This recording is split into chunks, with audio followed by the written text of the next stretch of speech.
Google Map. Nakikita ko na si Unisan.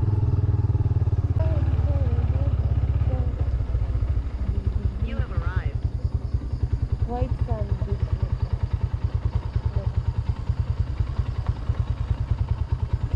You have arrived.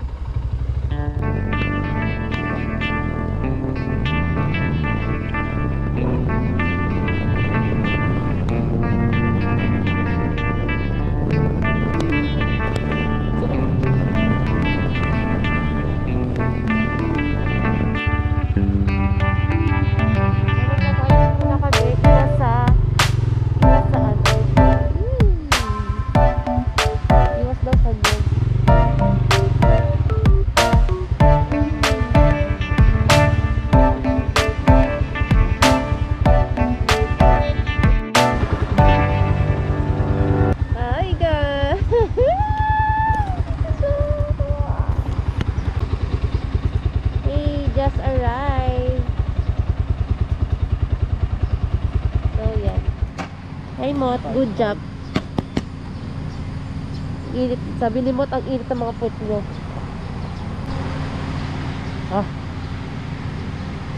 Pogi. Pinaka-pogi kong asawa yan. Asawa na. Asawa na. So, nasa, ano tayo? Anong barangay ito?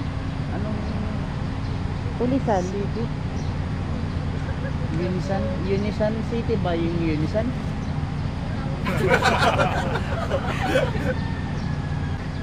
Ang ganda talaga. Yes. May tutur ko kayo.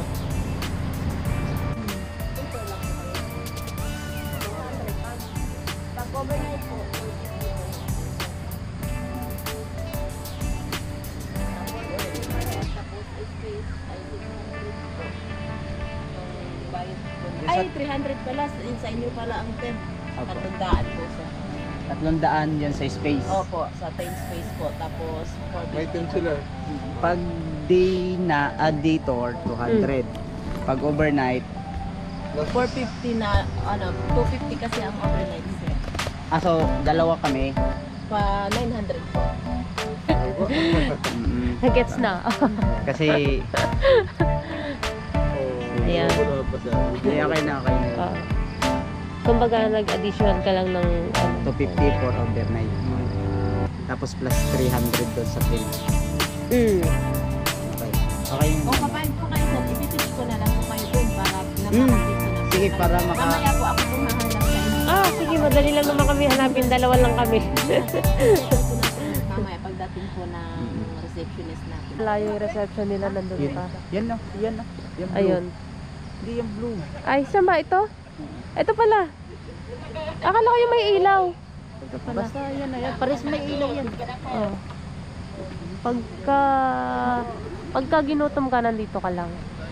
Bumili ka lang ng ng yung. Samahan ko na lang sila kuya, Tara sir, pasok na po. Sobrang ganda dito pa. Yan mo na para mabuo ko na yun.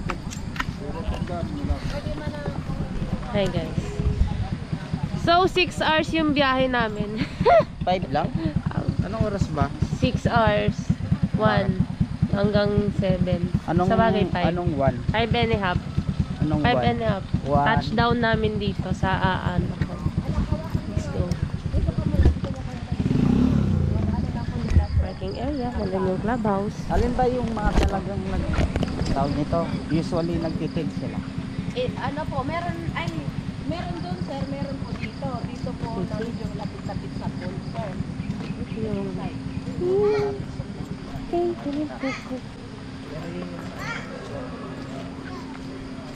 Dyan sa front ng mga room po sir, ay hindi po pwede. Meron po yung kaso lang, may nagpo-construct po kasi po. Pwede naman po doon. Tutur tayo na Trewena dito. Dito sa may gilid ng kubo, pwede naman po kayo dyan sir, kung gusto niyo po. Pero dito talaga kadalasan na ano po yung iba. Kasi pag malapit ka sa pool, maraming maliligo dyan. Pwede naman po doon tayo sa kanilang sir. May pool naman dyan banda. Dito, Shit! Look!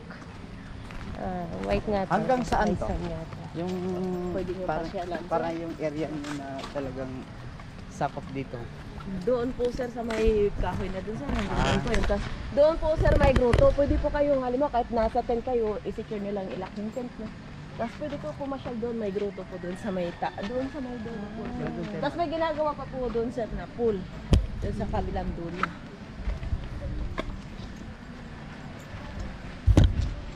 Alam ko yung nickname mo ate, Ate Weng? Si Ate Weng.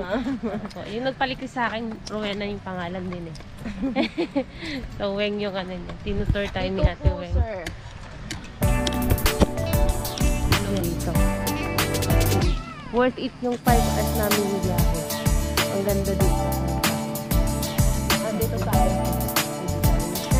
Dito yung campfire.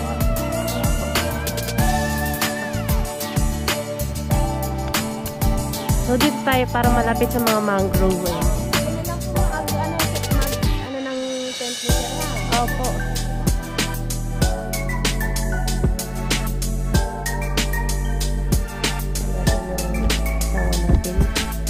Nagaano siya. So hanapin natin yung isang stand.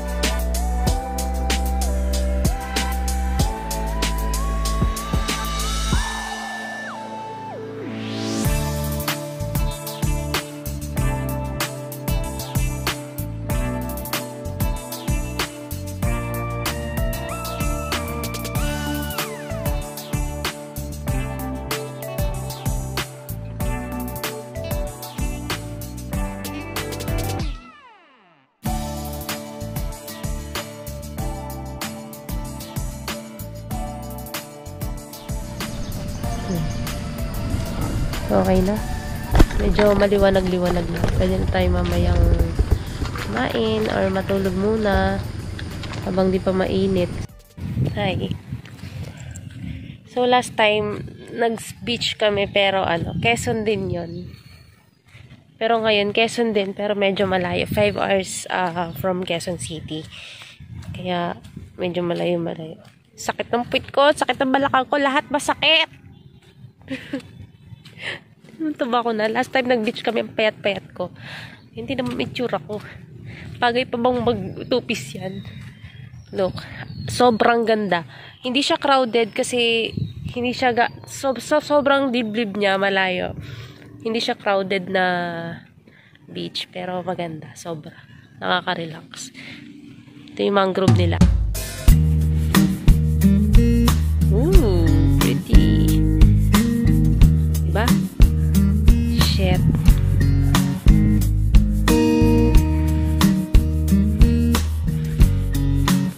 So, pag hapon daw nag-high tide na dito, umaabot siya yung tubig dito. Umaabot na yung tubig dito, banda. So, yun. Pupuntahan natin kung saan nakatent. At saan nakatayo yung tent namin ng asawa ko.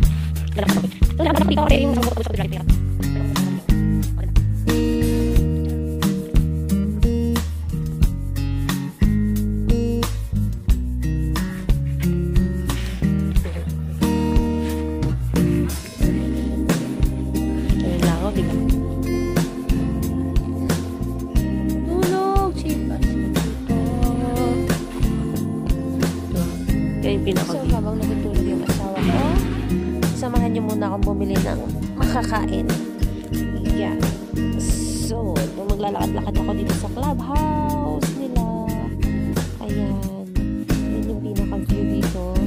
Andun yung swimming pool. Pagka umaga kasi, low tide yung tubig sa dagat. So, pwede rin kayong mag-swimming dyan sa swimming pool.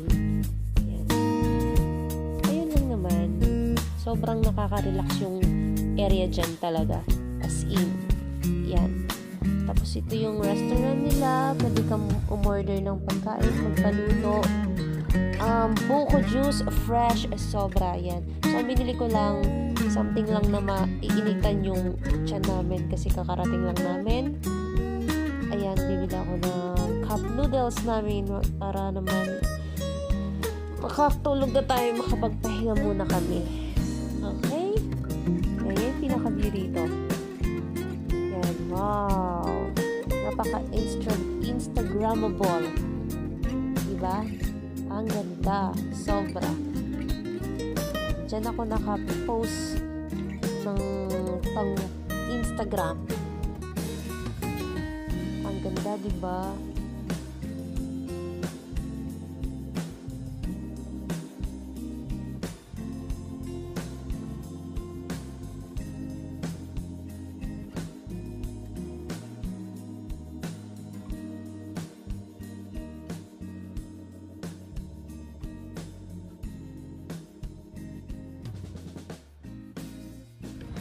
So, yung 5 hours biyahe namin.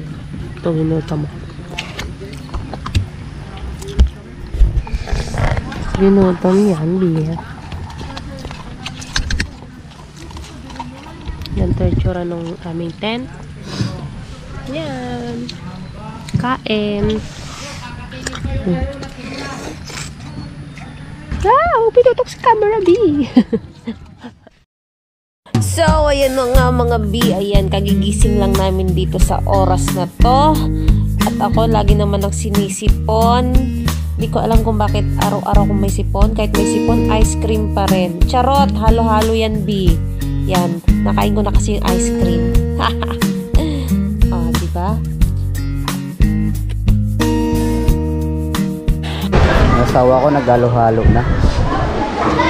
Wala pa kaliwalas, peaceful naman, kahit may nag-iingay ka. Malawak kasi yung lugar. So, ito, first, out of town na malayo-layo. 4 hours yung biniyahe namin. Saan yung tissue?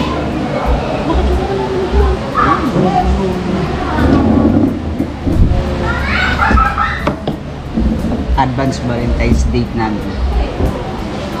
Ngayon namin inaantay yung February 14. Baka February 14 mas maraming tao.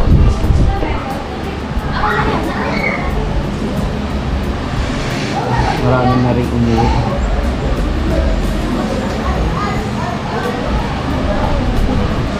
Gusto ko na yung tissue din nasa sipon ko. Kasama ko sinisipon. Picture mo.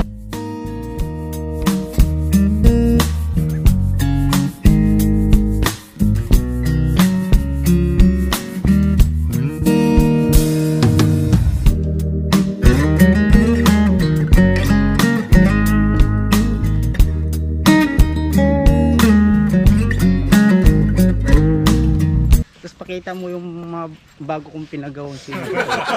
So, soon to open na rin siya yung swimming pool kong pinagawa. So, na lang. So, malaki-laki din to. Ito yung pinakamalaking swimming pool na pinapagawa ko. Maliit lang kasi yung nandun sa kabila. Ito yung malalim saka malaki. Punta kami dito sa mangrove pa to.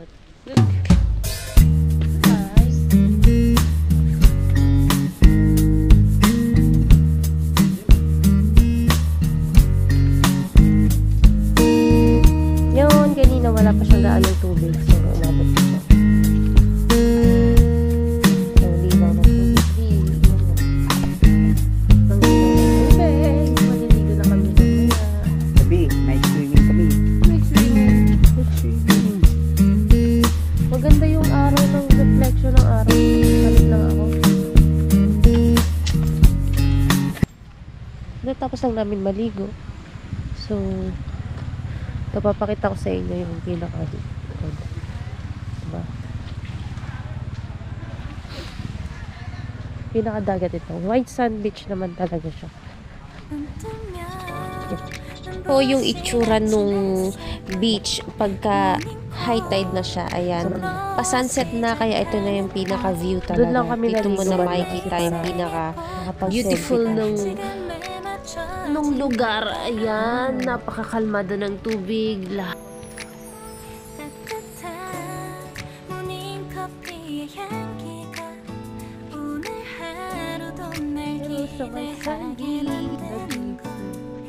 White na white ang sad. Ganda. As in, sobrang ano lang nung tubig.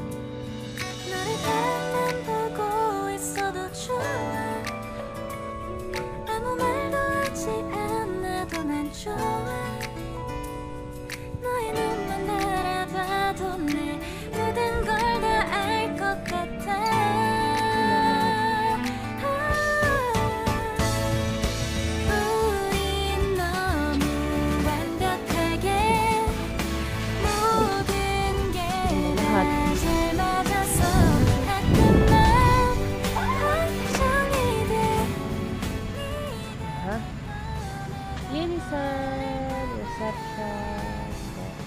restroom, clubhouse, cottage, cabana.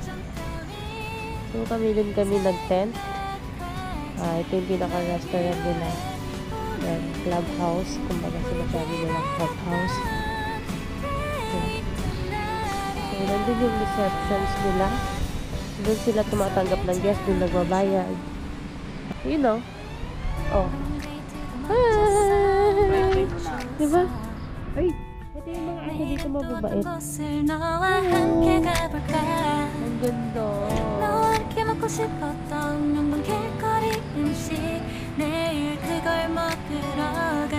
Hi guys! So dito sa Onisan, kung i-rate ko siya 10 out of 10, 10 agad. Kung may 100 or 11, yun talaga. I-11 ko sila. Sama daw ako sa kanila. Pinuntahan ko na yung kanina, mag-isa ako. Char!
Kape tayo. Good morning. So, mag 7:25 na dito sa atin.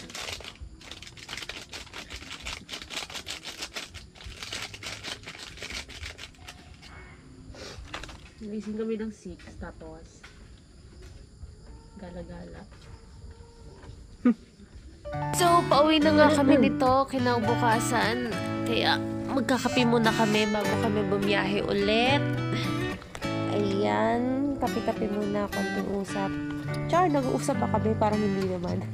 So, kagigising lang kami nito, mga 6 pa lang nito, 7. Yan. Ano lang, tingin-tingin sa paligid, kain, sige lamon. Lamon muna bago babiyahin ng haba-habang oras na naman. Ayan. So, kinakain namin dyan buko pie. Aha.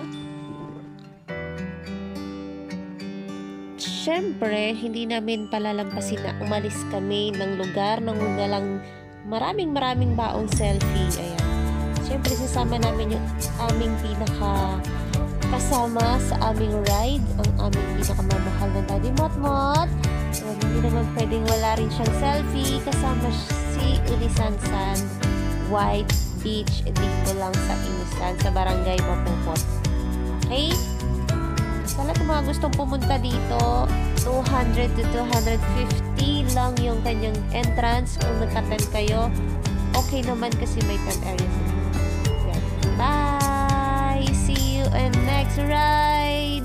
This is Ride Before the Valentine's 2023. Ingat po sa amin. Bye-bye!